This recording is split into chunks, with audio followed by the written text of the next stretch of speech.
Today we're going to be let's talk about strategy. If you notice, my appearance is a little different. So strategy is, I worked out today. I thought I'd have all this time before we talked, but I did some training and other things. Here I am showing up. I have these special cool glasses that block certain light and not get my photophobia triggered, where my eyes get hypersensitive. They were really hypersensitive yesterday, so I hope you'll enjoy this new look. It's an athletic wear, and of course we're talking about strategy, and my metaphor is football.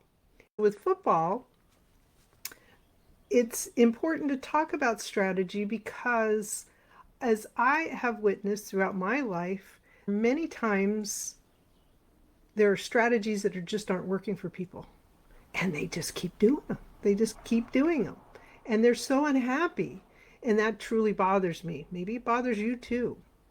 We have a great game called the Army Navy game, and even if we lose, it's still a great game. The game of life should be something that's enjoyed.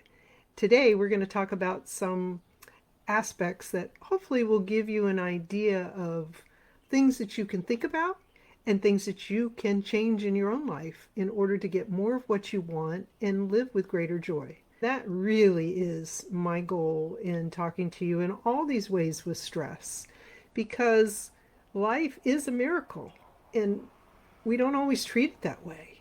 We seem to miss it when we get stressed. When we talk about strategy, I want you to think about, what if the strategy you have in life is perfectly designed to get you exactly what you don't want? You think you're aiming for success, but what if your path keeps getting intercepted? Today's image says it all. Picture that quarterback, throw it in the air, the ball flies toward the goal, and you take a look at what's happening. Now, in the image that I did in leading up to this was just the reactions, because that's what goes on in our body. You can see one where they're jumping for joy, right? You can imagine it made a complete pass at a minimum. Maybe they made a touchdown with it. Then there's another one who's shrugging and going negative. That could easily be, well, it was an incomplete pass. It wasn't horrible, but it was an incomplete pass. Then the third figure is just beside himself. The helmet is flying off and just in shock. What had happened? That's your interception. I love to call them interception strategies because you're getting exactly what you don't want. The challenge we have is people will put in strategies and then they never get feedback, or no one ever gives them the feedback. Is it working? Is it not working? Then you find out that what is happening is not what you want, but they don't change. They think that they have to continue on that path because somehow it's going to be different. When we're doing this, like football, our results in life don't lie. If you keep ending up in the wrong hands, whether that's a toxic relationship or it's failed projects or feeling stuck, which is oftentimes maybe your strategy needs an adjustment. I wanted to give you a couple key teaching points that I have come across during my time. Number one is, not all effort equals progress. In fact, you throwing the ball harder isn't going to guarantee a touchdown. Just like trying harder in life doesn't always lead to success. If your aim, your timing, and support team is off, it's not going to happen for you. There's a lot of factors that have to go on. And if you're just into the goal without factoring in the context, then you'll be missing something. You could be missing something that's vital. A corollary to this is success isn't always a straight line. How many of you have had that? If you're listening, success is not a straight line. We think it is, we pretend it is, but in life, no way. In fact, some of my biggest setbacks were absolutely necessary to be able to move forward because I was heading in the wrong direction, or I wasn't factoring something in. I have mentioned this before.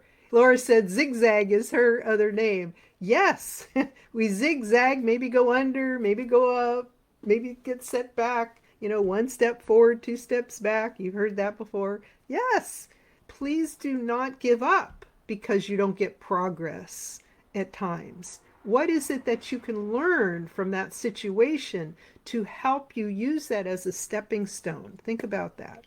I have to tell you, another key point is interception strategies are sneaky.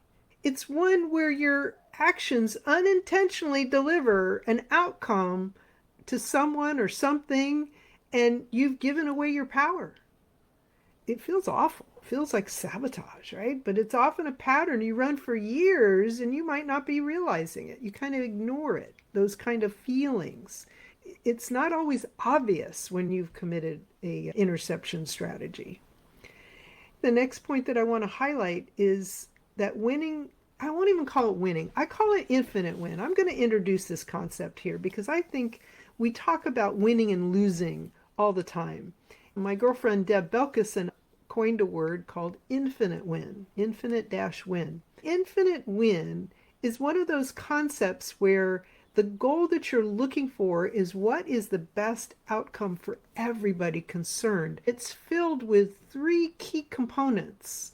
Number one is caring. You don't just do it and not think about the consequences of how you implement it, because that context can either make or break whatever strategy you have. If you harm someone in the first step of your strategy, that you may never recover from that. You may never recover from harming people in your strategy and doing it ruthlessly, because it'll come back and it'll bite you in so many ways. I've seen it. People will either sabotage you openly or underhanded or some kind of way. Even if it's a beautiful strategy, because you're encouraging change, then you will still be stepping on people's toes. Realize that could be success, but how will you know the difference? Usually it's about I overinform. These strategies start with awareness, being aware of everything that you possibly can. And in our emergency operations center for the Army, we had a sign that said, who else needs to know? Awareness is just not about you, it's other people will furnish you greater awareness by providing key information that will help you.